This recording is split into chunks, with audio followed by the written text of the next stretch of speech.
Magandang araw, ako si Yuzi Eliserio at ito ang aking presentasyon sa The Work of Art in the Age of Mechanical Reproduction ni Walter Benjamin.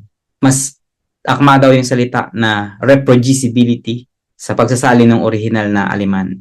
Una tignan natin itong meme na ginawa ni Ted Goya mula sa honestbroker.com.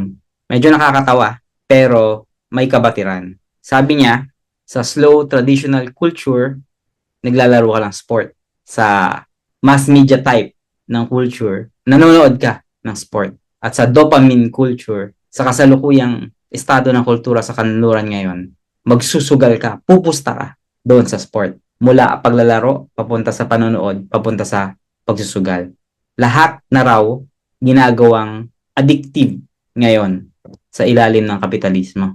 Kaya alimbawa sa larang ng journalism, pamamahayag, dyaryo, tapos naging multimedia, ngayon clickbait. Sa video, pelikula, telebisyon, video, tapos naging reels. Kaya ngayon hindi na tayo nanonood ng mga palabas, clips na lang.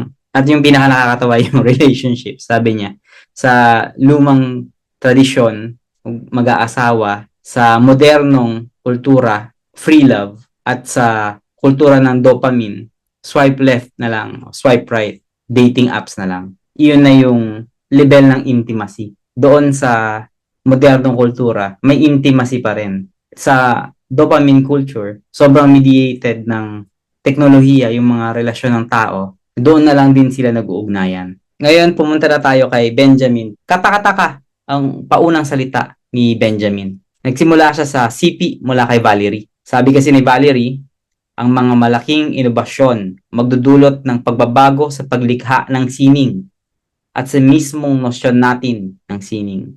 Sinakyan talaga ni Benjamin itong ideya ni Valerie. Pagkatapos sinundan niya ito ng diskusyon kay Marx, ayon sa kanya yung tinalakay ni Marx, bubot pa lang na kapitalismo. Pero sa batayang ito, makikita ang kinabukasan. Kumbaga meron ditong paglalaro sa panahon. Mabagal ang pagbabago sa substruktura, pero nararamdaman na yung pagbabagong iyon sa superstruktura. Itong kanyang sanaysay ay resulta ng kanyang pagninilay-nilay sa pagbabago sa sining sa ilalim ng kapitalismo. Inuusig niya dito yung ideya ng pagkamalikhain at henyo. Ganyan din yung mga walang hanggang halaga, yung mga timeless di umano. Yung misteryo ng sining. Sabi niya noon pa naman, reproducible ang likhang sining. Hindi kinailangan ng Xerox machine. Halimbawa, ginagaya yung master ng mga mag-aaral niya. Siya rin mismo pinapalaganap niya yung kanyang sining. At ito rin yung pinagkakakitaan ng third party. Kumbaga may original, modelo yon ng mga mag-aaral. Pagkatapos, binibenta yung mga kopyang iyon bilang kopya. Halimbawa yung mga Grego daw, pwede naman talagang i-reproduce yung mga terracotta at saka barya. Pero sabi din niya, may ibang anyo na katangi-tangi, unique. Kaya may dalawa. Sa pamamagitan ng woodcutting, naging reproducible yung graphic art. Sa Edad Media naman, merong engraving, etching, tsaka lithography. Sa ilalim ng lithography, yung graphic arts, pwede lang ibenta sa merkado. Pang-araw-araw ito at nagbabago ng anyo. Ganyan din nasasapol dito yung pang-araw-araw na buhay. Nakakasabay sa pace ng paglalathala. Ang nakakatawa itong lithography, agad ding naigtawan ng photography. Baka dito nga kinuha ni Goya yung kanyang meme na yung lithography. Ang sumunod dito ay yung illustrated newspaper at yung photography naman sinundan ng sound film. Sinipi muli ni Benjamin si Paul Valery. Sabi ni Valery, we shall be supplied with visual or auditory images which will appear and disappear at a simple movement of the hand. Noon pa sinabi ni Valery to, ilang daang taon na yung nakalipas. Anong nilalarawan niya?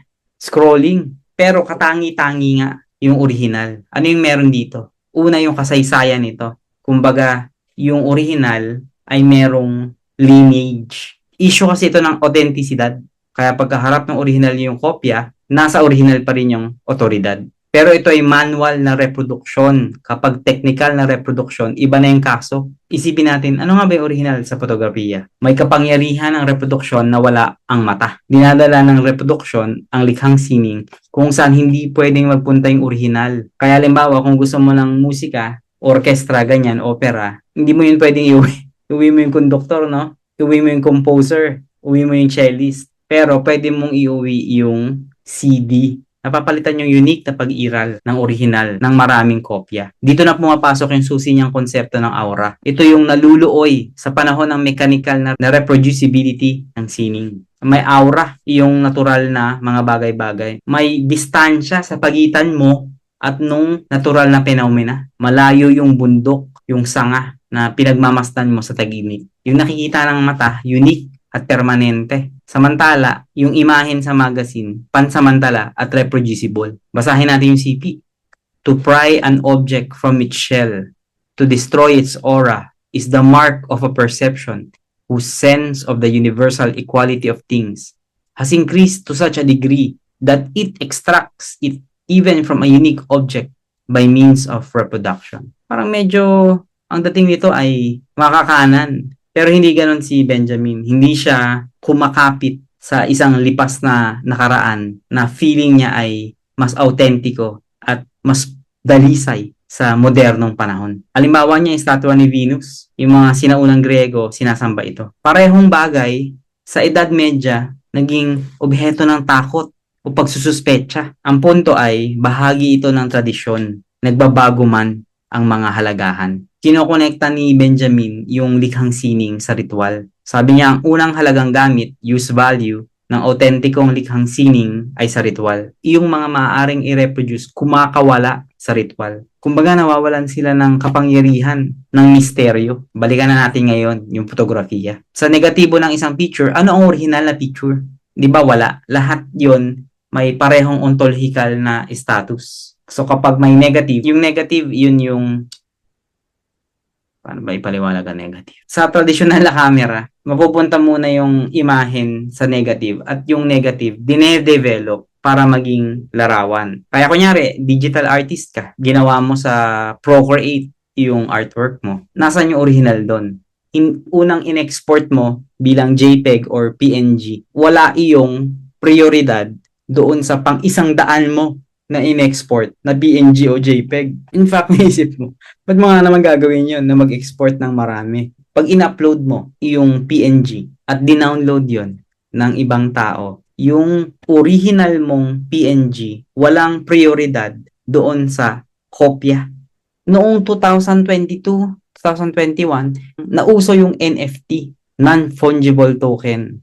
May kinalaman to sa teknolohiya ng blockchain. Paniniwala ko, pagtatangka ito na ibalik yung aura sa mga imahen na nalikha sa panahon nga nitong mechanical reproducibility. Kasi nga, walang picture na may ontological na prioridad. Kumbaga, walang kopya ang isang picture kasi walang original ito. Ngayon yung NFT ay di umano, pruweba na ito ay number 1, ito ay number 2. Kaya may uniqueness itong version na to sa nasa cellphone mo kumpara dun sa kasi ito nasa blockchain, may pruweba na ito yung number 1 at yung sa'yo ay wala. Siyempre hindi na uso ngayon yung NFT at kawawa naman yung mga taong naubos yung pera sa pagbili ng mga bagay na iyon. Pero interesante kasi nga pagtatangka ito na ibalik yung aura ng mga hindi man lang nga ito pagtatangkang ibalik yung aura sa mga likhang sining na nawala ng aura. Kasi ipinanganak, halimbawa, yung digital painting nang wala ng aura. Yung sining ay para sa kulto. Yung mga kunlarunin, ginawa nila yung elk para sa mga espiritu. Pagkatapos, tinatago yung obheto para na lang sa mga pari. Ito yung pagbabago sa tradisyon. Paano naman yung sining para sa exhibition? Kumalas na nga sa ritual ang likhang sining. Yung painting versus yung mosaic. So yung mosaic, pag pumunta ka halimbawa ng simbahan, andun siya. Bahagi yun ng institusyon. Samantala, yung painting, nakasabit siya sa museo o gallery. Pwede nating sabihin, actually, ibang uri ng kulto yun. Paano naman yung portraiture? Bahagi pa rin ba ito ng kulto? Siguro yung modernong portraiture, yung selfie. Kulto ng sarili. Sabi ni Benjamin, yung picture, may caption. Pero iba to sa pamagat ng isang painting. Lalo na ngayon, di ba yung mga imahen sa internet, meron yung mahabang description, tas itatag mo, aso, ganyan, pamilya, aksidente. Hindi yun pamagat. Paraan yun ng pag-organisa doon sa imahen. At nakikita natin parang hindi akma, inappropriate pag binibigyan ng pamagat yung mga art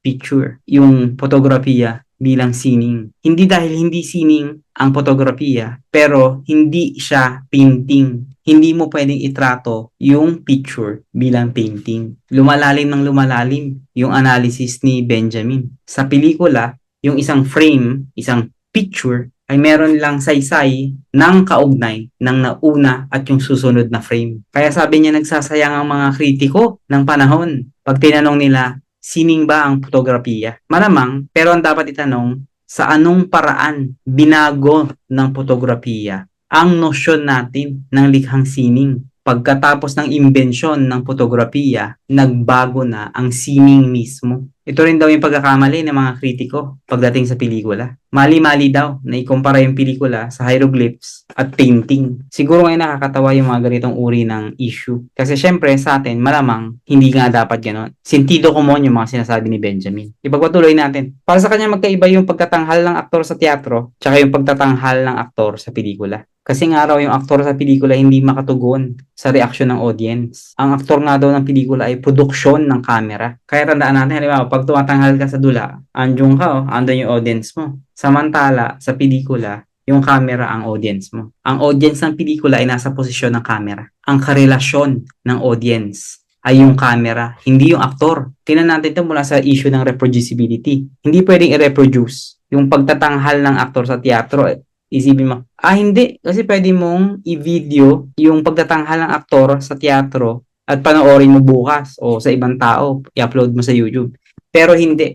Hindi iyon pagtatanghal ng aktor sa teatro. Hindi yung teatro, kundi recording ng teatro. Iba yung karanasan. Kasi binabalot ang aktor ng aura. Hindi ito maihiwalay ng mga manonood sa aktor. May aura yung aktor. Yung pagtatanghal ng aktor sa teatro ay buo, isa. Samantala yung pagtatanghal ng aktor sa pelikula ay pinagtagpi-tagpi. Kaya kunyari, mapagod si Vilma, cut, take 5. Sa teatro, hindi yan pwede. Hindi sinasabi ni Benjamin na superior ang teatro dahil doon. Pero sinasabi rin niya na yung aktor sa pelikula ay props. Pagpatuloy natin, sa harap daw ng camera, yung aktor parang nakaharap sa salamin. Naninibago siya. Alam niya kasi na dadalhin siya yung imahin niya sa masa na hindi niya maabot. Hindi tulad ng aktor sa teatro. Kaya nga raw ang kapalit ng aura ng theater actor ay iyong personalidad ng aktor. Yung kanyang star power. Pakiramdam kasi ng manonood, siya rin pwedeng maging artista. Di ba yung mga pinapanood natin ngayon, mga influencer, gusto natin na maging katulad nila. Pinapangarap natin na kung ako lang ay may panahon, o may magandang camera, may magandang mic, kaya ko rin gawin yan. Balik tayo sa painting. Magkaiba, ayon kay Benjamin, yung reaksyon ng masa at ng kritiko sa likhang sining. Sabi din niya, hindi tinutunghayan yung painting ng sabay-sabay. Hindi tulad ng epiko ng unang panahon o yung pelikula ngayon. Ang punto lang naman ito ay kung paano nililikha ang likhang sining ay nakakaapekto sa kalikasan ng sining bilang konsepto. Yung nga raw, arkitektura, lagi-laging tinutunghayan ng sabay-sabay. May hierarchy sa pagtingin sa painting. Pero binago ito ng maging reproducible yung painting. Lahat na ngayon ay artista. Alam natin to. Di ba sabi ni Warhol, lahat sila sa kanluran, mayroong 15 minutes of fame. Nakakatawa pa nga, sabi niya, lahat na ngayon manunulat. Kasi pwede kang mag-letter to the editor. Tayo na ngayon, di ba? Lahat ay public intellectual. Mag-rant ka lang sa Facebook. Wala nang aura, di ba? Wala nang pagkakaiba yung author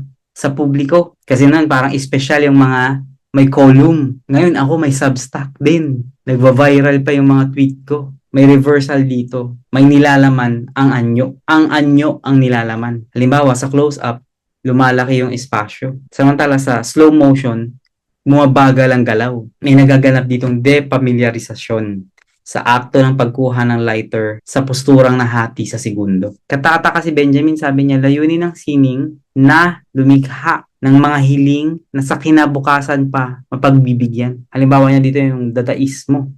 Parang random, parang baliw. Yung pelikula ang nakapuno sa pangako ng dadaismo. Kumbaga, hindi pa nalikha yung anyo na kayang gawin yung naisana ng dadaismo. Pwede nating sabihin, masyadong maaga na ipanganak yung mga ideya ng dadaismo. Naiisip natin ngayon, halimbawa, yung kapangyarihan binibigay sa manonood. May mga ganong uri ng manual na likhang sining. Ngayon na tumitindi yung akselerasyon ng teknolohiya, mayroon ng anyo ng likhang sining na talagang ibibigay yung kapangyarihan sa manonood o mambabasa. Ayon kay Benjamin, sa painting ni Arp at sa mga tula ni Stram, winasak ang aura. Hindi na sila pwedeng pagmunihan tulad ng mga tula ni Rilke. Hindi ka nga daw pwedeng tumayo sa harap ng pelikula, magmuni-muni doon sa frame. Kasi malingat ka lang iba na yung eksena. May polemiko siya laban kay Duhamel sa pelikula. Mahalaga ito kasi parang ito rin yung kritisismo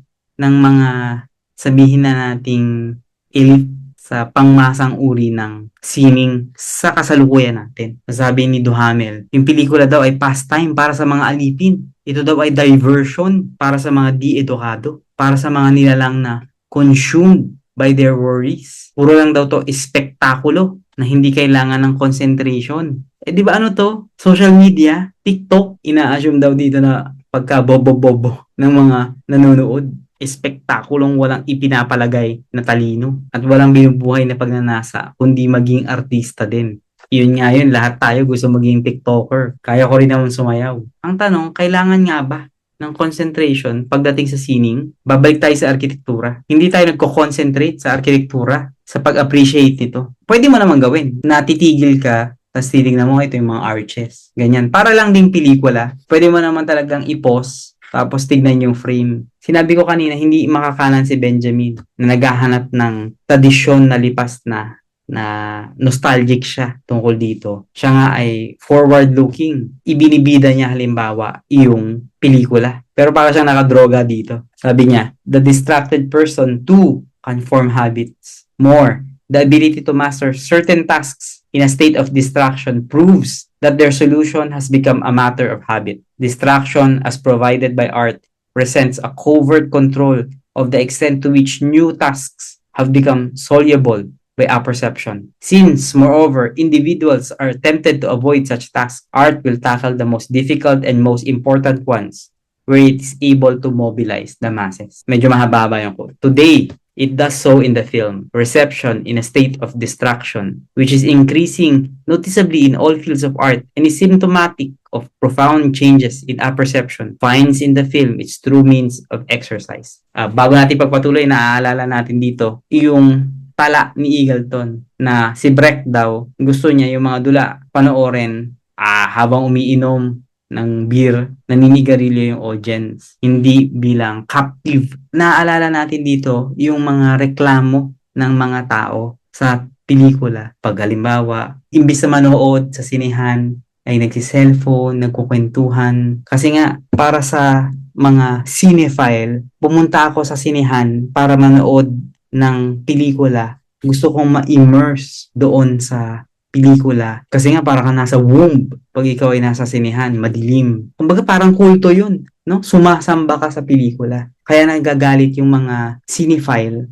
doon sa mga nagte-text habang may sine. Kumbaga paglalapas tangan yan, blasphemous. Andito ako para magdasal. Bahagi ako ng kulto. Ikaw, ang gulo mo, ingay mo. The film, with its shock effect, meets this mode of reception halfway. The film makes the cult value recede into the background, not only by putting the public in the position of the critic, but also by the fact that at the movies, this position requires no attention. The public is an examiner, but an absent-minded one. Merong epilogue si Benjamin tungkol sa pasismo at sining. Relevant to sa kasalukuyan. Sabi niya, sa pasismo, inoorganisa ang masa habang pinepreserba ang relasyon ng pag-aari. Ibinibigay daw sa masa ang kakayahang magpahayag ng hindi binabago ang relasyon ng pag-aari. So, inoorganisa, pinagpapahayag, pero walang nagbabago. Ang nagaganap kasi sa pasismo ay yung aestheticization ng politika. Nagiging sining yung politika. Kaya ang logical nitong konklusyon, gera, napupunta yung pagtindi ng teknolohiya sa pagsira. Samantala sa komunismo, ang nagaganap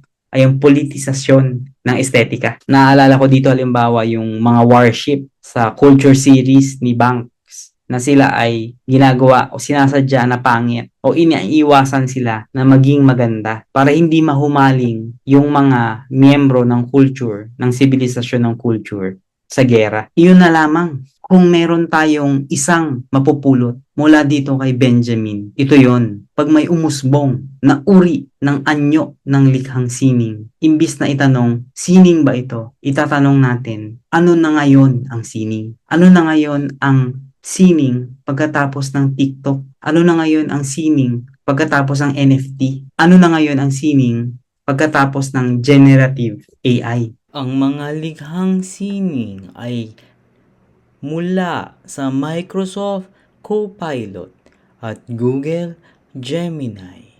Nilikha ang PowerPoint presentation na ito gamit ang Google Sheets.